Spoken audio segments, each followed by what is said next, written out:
Mbote, papa. On s'est présenté. Comme on a maître chez nous d'Abonsonga, naza membre de la Ligue des Jeunes et puis naza cadre na Céline à parti en France. Les 15 bozo commémorés. Donc commémorer les 15 février. Le 37e anniversaire il y a IDPS. Oui, bien attends on a vu son nom de Gotamina Nute.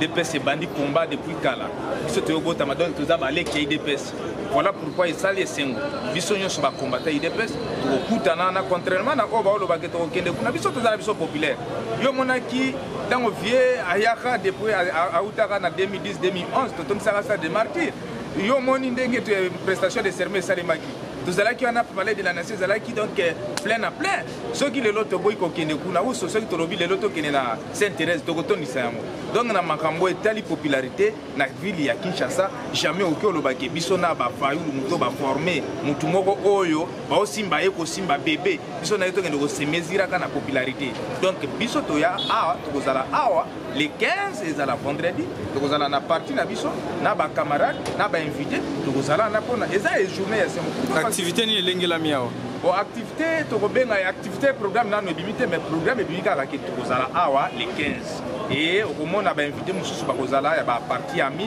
na ba diplomate. Vous avez plus Bakozala. Oui, ce qui agenda na permettre Yazala, pourquoi pas ça. Je pense que pour n'anga non c'est que la Yazala. Parce qu'il y a une autorité morale. Bien sûr, il y a un président RDC, il y a RDC Mobimba. Mais il y a un IDPS. Donc il faut bien ça la monaki, makamunde les autres molana IDPS. Vraiment Hollanda qui va papa Mozitu, na mono zaki a chaud, vraiment makambo loba, nino ko loba. Moni Mojito à la qui si fâche kasi na ye. Donc ça veut dire que Mojito a bandai déjà ko batu depuis Kala.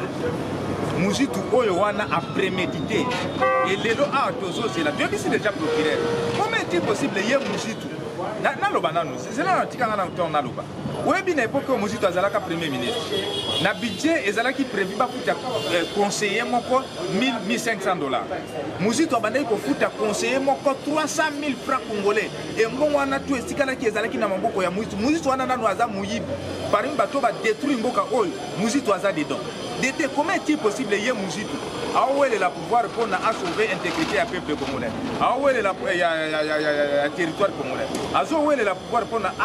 la population va se retrouver? Comment est-il possible que y ait les locaux qui y Mouzitu azo les cas l'obakino to kotia insécurité? C'est que bana ya batu mususu bakufaka bana na yeba zalaka na poto bali ya kabia azwi bana na mimi bango na poto oya batu abimisi bango na balabala abandi ko bon biso tozo zela ye jour o to koyoka ku bien parti mususu ya territoire ou bien mutu moko boye babomia na machin mutu ane kozala kaka Mouzitu parce que hier aleki déjà ami lobi apesi déjà position na yeke azo sima minduki azo sima machette pona koboma peuple congolais parce que insécurité na lobi te akoattaquer président de la république akoboma de peuple congolais et biso to rédiger déjà plainte to avertir déjà procureur général ya la république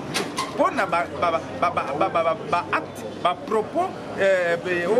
Mouzitu a prémédité pour la population congolaise. Voilà pourquoi tous les peuple nous telle population mobile. To pesi to yebisi bango ke boyo qui déjà position à Mouzitu aza pona ko déstabiliser non pona ko rétablir quiétude na mboka. To kuti mboka o eza okufa. Toza na besoin to bumisa mboka Mouzitu ye wana alingia bumisa mboka. Donc tous les population congolaise nous sont actélément contre ba acte incivique ya Mouzitu. Maintenant nzela nazo tambala bazo tunanga bolaka ki bango ke biloko ko kita masango fufu mais petit sikoyo bolaka misala ti siko batu ba osala ka te chômage ezaka ka ni des autres justifier ça un mois te gouvernement bimina nuté ba jijaka mutu seka bani musala il faut baser la gouvernement ebima tozo continuer kaka na eloko ba benga continuer les services de l'état ba ministre ka kwa na mi bazali dose de la siko président lokola auti comme ma deuxième vice-président Union africaine donc ozala na 2021 ozala président Union africaine. Et ça vraiment n'a pas essayé d'ailleurs félicitations en passant. Mais toujours c'est là il y a un formateur, après un formateur, un formateur, on a un gouvernement et après on 100 jours on a va juger biso. Mais je pense que yo moko bandi on a seconde mindele babandi les gars. Babandi proposer société zoya bandi ba la calme. Tu es dit que population congolaise bazo zela mais to résoudre problème nyonso na mbala moko te. Et tout banda ko résoudre malembe. Donc to senga population bazala calme et bientôt là ce gouvernement biminde commander ce qu'on juger biso. Pona yo na gouvernement ba ministre nani ba ministre nini o lingité ba bima. mutu lokola mende tala nanu mende epa na bango kuna basali marche mutu moka kufi mende akoki ozonga te eloko nanu ya liboso dede shadari akoki ozonga te shadari azonga te mende shadari kimbuta obe mina kufolere oyo ayibi mbongo ya ba assistant parlementaire na assemblée nationale mususu nani orimova sakani donc bazana na kokutanga kutu te baza ebele oyo bakoki kobima te soki babimisela biso bilongi ya sika oyo batravaille parce que prenez par biso nyonso toza quand même baintellectuel toza na besoin tosala eza te kaka bango bazongaka biso mpe toza na droit idps ya baeza na balicencie combien bagradue combien badesis baza ebele basala mpe baza na expérience bakoki osala pourquoi kaka bamende wana bazongaka non toki jamais koaccepte mende surtout mende azonga te et puis on a nanga azonga te pardon atika moto asali ke bolekana asali te nanga population de élire président abimi nanga nde azonga occupé ata poste moko te nanga occupé parce que lokuta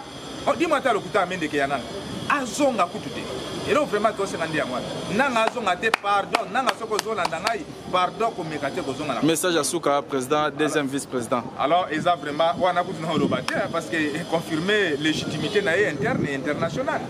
contrairement na oyo baoloba oyo élection tokende nango nini union africaine na traitaka makambo ya élection te makambo ya élection eza affaire interne oyo eza juste baétat étranger bakoki jamais baintervenir na baaffaire interne ya état eza donc eza réservé mpo na souveraineté ya état yo nani napesa exemple na états-unis nani alobaki makambo ya états-unis ya élection Macron Kagame nani alobaki toza na cour constitutionnelle ezali soki papa oyo wana amonaniki akwei na élection il fallait amema bapreuve et amemaki bapreuve te oyebi eloko moko babengaka na droit acteur incumbi probatio c'est-à-dire celui qui a les faits doit prouver il n'a pas pu prouver de quoi il a gagné et maintenant alobaka nini eloko nini okende na union africaine baya kovioler souveraineté bakosingere soki basingere la biso tokondima te et ekoki mpe kozala accepte te parce que prenez na Cameroun basalaki élection Paul Biya na opposant na ye Paul Biya kutu atie opposant na ye na prison ti lelwa est-ce que yoki union africaine esali déclaration parce que biso nde matembele apete baya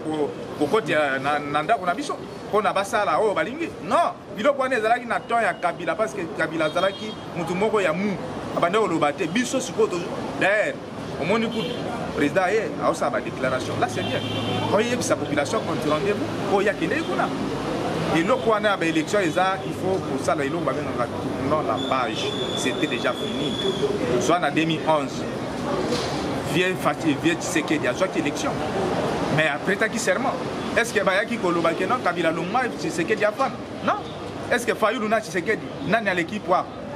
na époque wana il faut yeba donc makambo wana vraiment batika kosambrouiller population baza na besoin de développement tozalaki na besoin opposa leki il faut quand même avoir récompenser mutu na liti na ye papa na asali 36 ans ye mwana ye akotika sika babandi oloba oyo élection c'est quoi donc eloko tosenga na population bazala calme toyebi ke baantécédent eza ebele baproblème eza ebele surtout problème sociaux eza ebele bafanda calme bazela gouvernement ebima biso nyonso tosi retrouve tosala mosala malemi et permettre biso tofanda na kini napesi bango nyonso merci mwana mboka mbote papa na ngai kala mingi te gouvernement Félix ezobima tozotuna na gouvernement Félix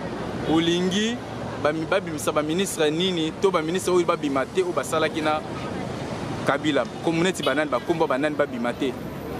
voilà merci nanu ya liboso na mutunu tuni ngai nazopesa mpe mbote na baye bazomona ngai même na poto même na Kinshasa mbote na bino kombo na ngai Gaëton roi de la sable mais na ma politique mingi biso tu bafongoli biso miso c'est pas président Joseph Kabila merci à passa Joseph parce que opesi biso sous makanisi ya koyeba politique mingi mais non na kosenga na malobo oluti kobilisa mpona ngai nakozala na poste ya bato wana lisusu baza na pouvoir pourquoi eza te ke non tobengani motu parce que basalisi biso mpe ntango molai mais pour le moment bato wana batika na ntomona bilongi ya sika mpona ngai bilongi ya sika nano basali na gouvernement te neti banani neti bato ya kala oyo olingi te bakombo na bango babima te neti voilà pardon neti somona ba pardon wana baza ba excellence ya biso ya mboka fa faut baza na mo ba respect ya lokumu wana ya mona zochaka ba pardon wana na signe ya respect mingi pena neti ba papa na biso nani oyo alobaka mingi nani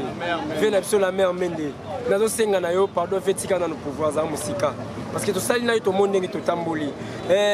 président de SNP nani obeminako ve na ngai yo poza via ndako za na mpanzi parce que tomonde ngo tambusi senala bati balikolo wana tika nano ve na ngai lisusu na mono nani azo ko tchesu mwa candidature gouverneur à ville André Kimbuta vie na ngata yo moko toti musika na yo ve tomonde ndenge totamboli yo ngai kuta bat na lobby mais ope bakoloba baza mpona yo tika na pouvoir koya na mbango te bon plus ke baza ebele so na lobi na loba baza ebele yo so yo otuna nga oyo nyonso yo mpe journaliste ya monene yo oyebi bakombo ya bato wana take ngai so na bino noloba kozala ata milliard mais bango so nozala mposa bazalaka na pouvoir te wana ngai parce que batambwisi biso kitoko te président Joseph apasa so na wapi ya mbote parce que olobaka yango bato oyo naza na bango ata 50 bakokite c'est vrai nga na tie 50 ba 15 ans côté ata 50 bakokite dans l'essence na ngai parce que 50 mingi bazali na sima ko bazali ka mabe bango to muto malamu azala ite mais motema na moko yebene kotambola o mema lelo mboka na lolengo memeli yango tandengo ozongisi kimia opesi na ide moko malamu pe obeti ba mindele chobo epesi kimia pesi sengo mais loko nazosenga ndeko na nga wana na siko parole na ngo yo tune na pesa ko ba réponse nous a pour ça ba to bazala te mais loko nazosenga na bino hein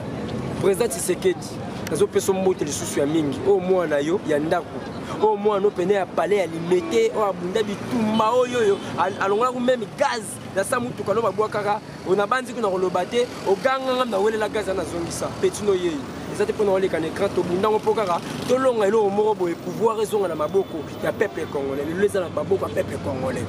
et là on senga no président ba enyoso baza na sima wana batu basaki contrôle na vie na biso Joseph venga na sengi na yo kocha na misu na bango te parce que balobaka mbuma mabende bebisa bambuma malamu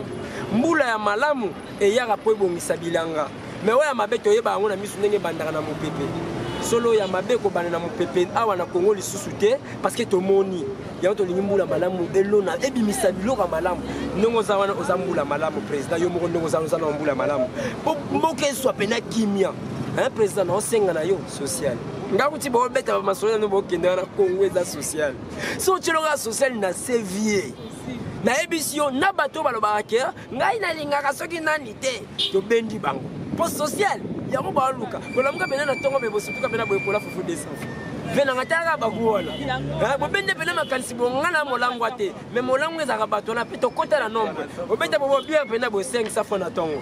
mais so bengi batation na vena ngataka conseil mwana yo leki na yo mwana ndaku o ba pena ke pechu wana bimise maloba moko lelo na beti 20 ans na diko na yo ko 20 ans d'accord merci pour na social mais na pesi sumbo tata ke pechu na palin ngana osenga no ka social wole na ndongo zo songi sa mutu no pena na kishasa benda bata ba chapu mpanzi boy na bandi social attaque wana pecha na mdalobaki na ko pena ko la fu na tongo 500 francs bien na bio pena boke parlement pour Congo 500 francs ekoi so ba no kana des choses wana même ba dollar ba okima olonga no biso mais mbotel suso mini président na sengi su mbote na ba bazana ba ngambo ya poto ngambo ya Afrique mbote na bino attaque petit na bino jeter comme roi de la Saparoloba mais na oteka vie na bomba te na oteka vie viole sangana mwasi na bana saye na teka raté saye nga ambusa msute ba président ba bimana ba ona mboko ba teka mate yesko na oteka ye asa kuna ta otala ngati so na teka ki na olia na nzela na ifie na olia yo na olia na nzela